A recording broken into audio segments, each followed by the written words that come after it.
マヤマニアック講座ダイレクト X11 シェーダーを作ろう第2回。この動画を見ている人の中にはゲーム業界を目指している人も多いんじゃないかしら。イラストが得意な人だけでなく、最近だと無料で 3D を扱えるブレンダーとかがあるから、昔に比べたら結構敷居は低くなっているのだ。ソシャゲとかも普及しているし、コンシューマーゲームが馴染みのない人でもスマホ一つで本格的なゲームができるし、昔に比べたらゲームイコールオタクってイメージも少なくなってきている気がするわね。でもあらかじめ言っておくと、基本年収はそんな高くないから、それだけは覚悟しておいてほしいのだ。もちろん個人差はあるけど、日本の平均年収に比べたら100万円から低いっていう印象ね。新卒だと年収300万円切ることもざらだし、昇給もビビたるものなので、年齢相応の平均年収が欲しかったら基本転職して年収交渉するのが当たり前の業界なのだ。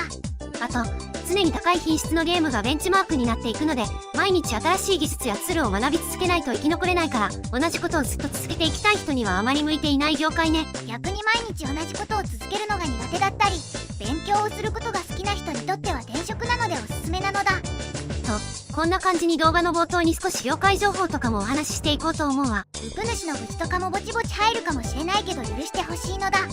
さて今回はシェーダーの仕組みを順番に解説していこうと思うわ。だいたいどんなシェーダーもこの順番で構成されているので、ざっくりでいいので把握してちょうだい。難しい話は別の動画で個別に解説するから、今回はさらっと聞いてくれればいいのだ。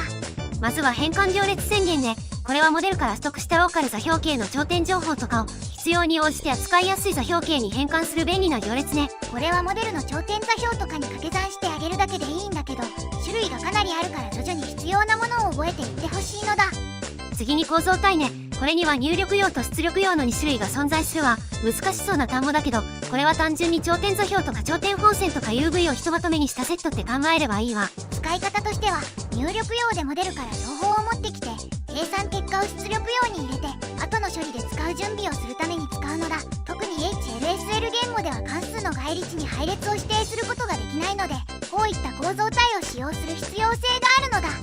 次は頂点シェーダーね。これがまさに入力用の構造体の中の情報を変換行列とかで扱いやすい形に処理して、出力用構造体に入れて後の処理に回す部分ね。アウトラインを作る場合とかは特殊なことやるんだけど、それはまた別の動画で解説する予定なのだ。